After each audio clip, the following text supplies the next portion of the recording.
Hello students, welcome to Pathshala YouTube channel. और आज हम करेंगे exercise 8.2 class 10th maths trigonometry, introduction to trigonometry, exercise 8.2 का क्वेश्चन नंबर सेकंड। इससे पहले वाली वीडियो में हमने ऑलरेडी क्वेश्चन नंबर 1 खत्म कर दिया, फोड़ दिया उसको बढ़िया तरीके से, है ना। और उस वीडियो में मैंने आपको छोटा सा होमवर्क भी दिया था। क्या आपने वो क्वेश्चन कर लिया कंप्लीट? अगर कर लिया तो कमेंट में यस बताओ और साथ साथ उसका आंसर भी बताना, ठीक है। फिलहाल इस क्वेश्चन को स्टार्ट करते हैं। सो सेकंड क्वेश्चन हमारे पास गिवन है। सेकंड क्वेश्चन हमारे पास गिवन है, choose the correct option and justify your choice. ठीक है, तो पहले तो हमें क्या करना है, ये एमसीक्यू फॉर्म में हमें गिवन है। ये क्वेश्चन बहुत ज्यादा इंपॉर्टेंट है, स्टार मार्क कर लेना इनको, है ना। ऐसे नहीं तो कैसे भी करके ये आ सकते हैं एग्जाम में, 1 मार्क्स में स्पेशली। ठीक है, काफी ज्यादा छोटे क्वेश्चन है। ठीक है, तो करना क्या है, हमें एक इक्वेशन गिवन है हमें ट्रिग्नोमेट्री के फॉर्म में, और उसको हमें बताना है ऑप्शंस के तहत कि क्या कौन सा ऑप्शन करेक्ट होगा इसमें से। हालांकि डायरेक्ट हमारा वो आंसर नहीं आएगा जो हम चाहते हैं, ठीक है, एक स्पेसिफिक वैल्यू आएगी, लेकिन इसमें से कौन सा आंसर होगा ये हमें बताना होगा, ठीक है ना। करते हैं स्टार्ट, लेट्स स्टार्ट। सो पहला क्वेश्चन हमारे पास गिवन है 2 10 30, है ना। 2 10 30, 2 10 30 डिवाइडेड बाय 1 + tan² 30 डिग्री। ठीक है, ये किसके इक्वल होगा ये हमें बताना है ना। ये किसके इक्वल होगा ये हमें बताना है। सो 30 डिग्री टेन पे कितना होता है? टेन पे 30 डिग्री होता है 2 × 1/√3। क्या नहीं होता? tan 30 की वैल्यू क्या 1/√3 नहीं होती? अगर नहीं होती तो कमेंट में लिख के बताना मेरे को। वैसे तो होती है। ठीक है, डिवाइड करेंगे 1 + tan² 30 से। 1 + tan² 30, 1 + tan² 30, tan²30 अगेन वही tan²30 है, तो 1/√3 इसकी वैल्यू हो जाएगी, लेकिन स्क्वायर में, है ना। स्क्वायर क्यों? क्योंकि स्क्वायर गिवन था भाई, ठीक है ना। सो इसको सॉल्व करेंगे तो ये कुछ हो जाएगा हमारा 2/√3 ऊपर, है ना, और नीचे हो जाएगा 1 + 1/3, है ना। 1/3 √3 का स्क्वायर कर दिया, 1/√3, 1/√3 का स्क्वायर कर दिया हमने, यहाँ पे 1 का स्क्वायर और √3 का स्क्वायर, तो ये हो जाएगा 1/3, ठीक है ना।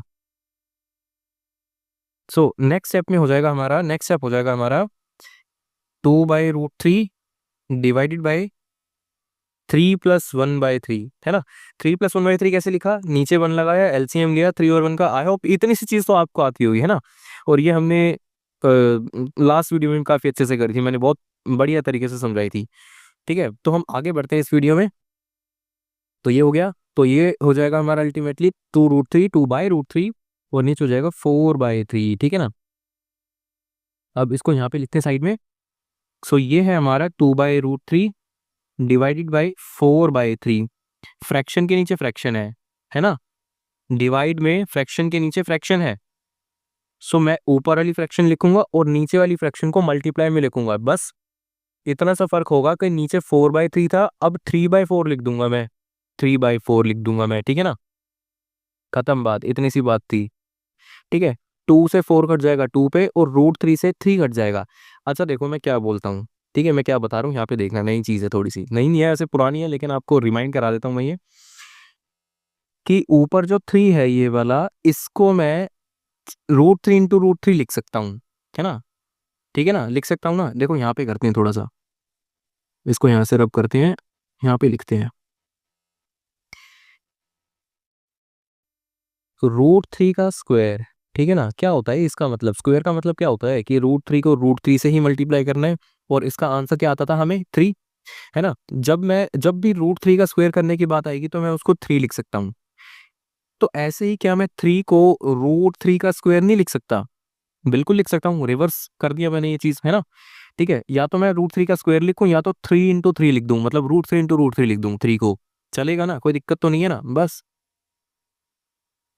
जो ऊपर जो 3 है ना, और नीचे जो √3 2 है ना, 2√3 बचेगा ना नीचे, देखो √3 और ये 2, 2√3 हो गया।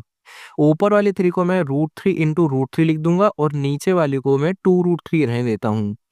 तो √3 से √3 कट जाएगा, और बचेगा अल्टीमेटली हमारा √3/2, ठीक है। अब बताओ मेरे को कि √3/2 किसकी वैल्यू होती है। ऑप्शन चेक करते हैं जरा।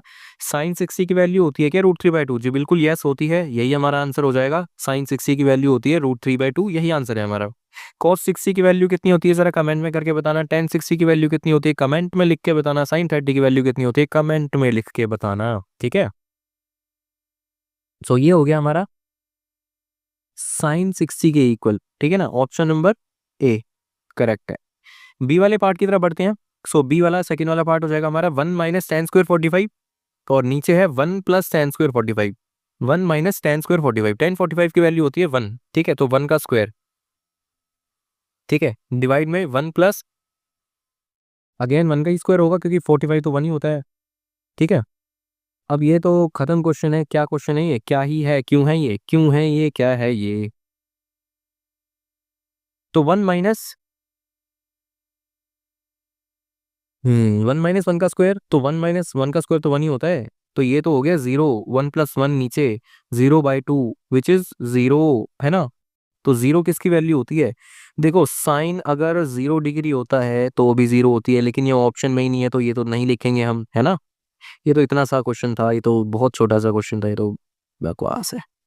1090 की वैल्यू कितनी होती है? 1090 की वैल्यू होती है नॉट डिफाइंड, 0 नहीं होती, नॉट डिफाइंड होती है। तो ये ऑप्शन तो मार्क करना बिल्कुल गलत हो जाएगा, ठीक है ना। 1 तो नहीं है। sin 45 तो भाई 1/√2 होता है ना। तो ये भी नहीं है ऑप्शन, तो 0 ही है हमारा ऑप्शन, है ना। ऑप्शन नंबर डी, तो ऑप्शन नंबर डी हमारा करेक्ट हो जाएगा, ठीक है। थर्ड पार्ट की तरफ बढ़ते हैं। हम्म, हाँ तो थर्ड वाला पार्ट है हमारा काफी ज्यादा बढ़िया, काफी ज्यादा इजी सा पार्ट दे रखा है हमें। थर्ड वाला कहता है कि sin 2a की वैल्यू 2 sin a इक्वल होंगी। ये दोनों कब इक्वल होंगी ये हमें बताना है, ठीक है ना। और हमें a की वैल्यू फाइंड करके बतानी है, a की वैल्यू क्या होने वाली है, ठीक है। a की वैल्यू क्या होने वाली है,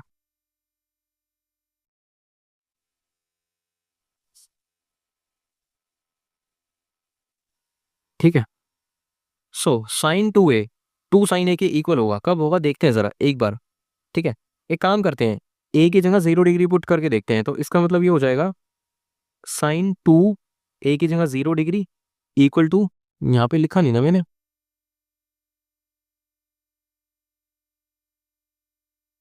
putting a equal to 0 degree, है ना। a को 0 डिग्री पुट करता हूं मैं, तो ये हो जाएगा मेरा, ये हो जाएगा मेरा जहां जहां पे a मिलेगा ना वहां पे 0 पुट कर दो, ठीक है। सो sin 2 0 डिग्री, 20 नहीं है, 0 ब्रैकेट में 2 0 तो 0 मल्टीप्लाई वाला याद आया, 2 sin 0 डिग्री, ठीक है ना। ये दोनों बातें अलग है, ये 2 मल्टीप्लाई में है और ये एंगल के मल्टीप्लाई में है, ध्यान रखना। यहाँ पे देखते हैं जरा। sin 2a का मतलब है कि जो भी एंगल होगा ना, जो भी एंगल होगा, थीटा, थीटा का डबल करना है हमें, ठीक है। और जो यहाँ पे दे रखा है इक्वल में साइन, सॉरी 2 sin a, इसका मतलब है कि पहले sin a की वैल्यू पुट करो और उसकी वैल्यू को डबल करो, एंगल को डबल करो, वो यहाँ पे था, वैल्यू को डबल करो, वो RHS में दे रखा है हमें, ठीक है ना। सो ये दोनों बातें काफी अलग है, कंफ्यूज नहीं हो जाना। अगर नहीं समझ में आया तो कमेंट कमेंट करके आप बिल्कुल बता सकते हैं आप, ठीक है। कोई भी क्वेरी हो, चाहे छोटी हो चाहे बड़ी हो, हम आपकी क्वेरी को ही सोल्व करने बैठे हैं यहाँ पे, ठीक है। फिलहाल बढ़ते हैं। sin 0 डिग्री, तो sin 2 0 तो sin 0 डिग्री, 2 × sin 0 डिग्री क्या इक्वल है? sin 0 की वैल्यू होती है 0 और इधर हो जाएगा 2 sin 0 यानी 0। अच्छा 2 0 होता है ये मल्टीप्लाई है, ध्यान रखना, ये डॉट लगा रखी है ना मैंने, ये मल्टीप्लाई में है, ठीक है। 0 = 0 जी बिल्कुल होता है ना। sin 0 अगर sin 2a = 2 sin a है तो वो 0 डिग्री पे इक्वल होगा। क्या 30 डिग्री पे, 45 डिग्री पे, 60 डिग्री पे भी इक्वल होगा? एक बार चेक करके देखते हैं, है ना। यहाँ पे हमने, है ना, यहाँ से तो a की वैल्यू 0 हो गई है, ठीक है। अब एक काम करते हैं, पुट करके देखते हैं। पुटिंग a की वैल्यू क्या ले, 30 डिग्री ले लेते हैं, चलो। तो एक मैं सिर्फ एक चेक करके बता रहा हूँ, 30 डिग्री, 45 और 60 आप खुद कर सकते हैं। और वैसे तो ऑप्शन नहीं है ये, है ना, क्योंकि हमारे 0 पे सेटिस्फाई कर गया आंसर। 45 30 60 डिग्री आंसर नहीं है ये ऑलरेडी है ना। एक ही ऑप्शन करेक्ट होता है। लेकिन फिर भी जस्ट फॉर योर क्यूरियोसिटी हम एक ऑप्शन और पुट करके देख लेते हैं। सो पहला था sin 2a, साइन 2a का मतलब 2 इंटू 30 डिग्री और इक्वल हो जाएगा 2 साइन 30 डिग्री के। साइन 230 साइन 2 इंटू 30 यानी sine 60 equal to 2 into sine 30। Value put करते हैं, साइन 60 की वैल्यू होती है √3/2 और इक्वल हो जाएगा 2 इंटू साइन 30। साइन 30 होता है 1/2। ठीक है, तो ये 2 से 2 कैंसिल हो जाएगा। क्या √3/2 1 के इक्वल है? जी बिल्कुल नहीं है। तो मतलब ये ऑप्शन हमारा बी वाला गलत है। 45 भी गलत है, 60 भी गलत ही है। ठीक है, वो तो मैंने बस आपकी एक वैसे ही करके दिखा दिया, नहीं भी करेंगे तो चलेगा। ठीक है ना। फिलहाल बढ़ते हैं अपने नेक्स्ट क्वेश्चन की तरफ। नेक्स्ट क्वेश्चन हमें गिवन है 2 tan 30। tan 30 की वैल्यू होती है 1/√3। ठीक है ना, लगा दी मैंने 1/√3। ठीक है, माइनस अपॉन में है minus tan square 30 degree. tan 30 की वैल्यू 1/√3, स्क्वायर था तो स्क्वायर कर देंगे। सो ऊपर हो जाएगा 2/√3 और नीचे हो जाएगा 1 माइनस 1/3, है ना। 1/3 क्यों? क्योंकि 1/√3 का स्क्वायर था, √3 का स्क्वायर करेंगे तो 3 ही मिलेगा हमें। ठीक है ना, इसलिए। और ऐसा सा क्वेश्चन तो हमने ऑलरेडी कर रखा है, तो मैं डायरेक्टली कर दूं। 3 1 जा 3, 3 माइनस 1 डिवाइड बाई 3 और ये हो जाएगा 2/√3 divided by 3 minus 1 which is 2 और नीचे है 3। ठीक है, फ्रैक्शन के नीचे फ्रैक्शन है तो नीचे वाली फ्रैक्शन को मैं रिवर्स करके ऊपर लिख दूंगा। ठीक है ना, याद आया? देखो यहाँ पे लिखते हैं 2/√3 है, मल्टीप्लाई करके लिखेंगे 3/2 लिख दूंगा मैं इसे, है ना, रिवर्स करके। 2/3 था, 3/2 लिख दिया लेकिन मल्टीप्लाई में। ठीक है ना, सो 2 से 2 कैंसिल आउट हो गया। अब देखो नीचे क्या था, नीचे था √3 और ऊपर है हमारा 3। क्या मैं 3 को √3 इंटू √3 नहीं लिख सकता? अभी जस्ट बताया था मैंने, है ना। और नीचे हो गया √3, तो √3 से एक √3 कैंसिल आउट कर दो तो खाली √3 बचेगा। √3 किसकी वैल्यू होती है? √3 किसकी वैल्यू होती है? ऑप्शन देख के देखते हैं ऑप्शन क्या होता है। cos 60 की वैल्यू √3 होती है क्या? नहीं होती। sin 60 की वैल्यू √3 होती है क्या? नहीं होती। tan 60 की वैल्यू √3 होती है क्या? जी बिल्कुल होती है। tan 60 √3 होता है ना। sin 30 की वैल्यू √3 नहीं होती, है ना। cos में sin में तो √3 खाली वैल्यू आती नहीं, √3/2 होती है ना। तो ये थे आज के क्वेश्चन, इसको लिख लेते हैं एक बार। ऑप्शन सी करेक्ट है, विच इज tan 60। ठीक है, तो ये थे आपके आज के क्वेश्चन। ठीक है, सेकंड एक्सरसाइज का हमने फर्स्ट क्वेश्चन ऑलरेडी कंप्लीट किया कर लिया था लास्ट वीडियो में। अब हमने सेकंड क्वेश्चन भी कर लिया। नेक्स्ट वाली वीडियो में हम थर्ड एंड फोर्थ क्वेश्चन भी कंप्लीट कर डालेंगे। ठीक है ना। सो आई होप कि आपको वीडियो अच्छी लगी होगी। वीडियो अच्छी लगी हो तो चैनल को लाइक करना, वीडियो को लाइक करना, चैनल को सब्सक्राइब करना और शेयर करना अपने दोस्तों के साथ। तब तक के लिए बाय, मिलते हैं आपसे अगली वीडियो में।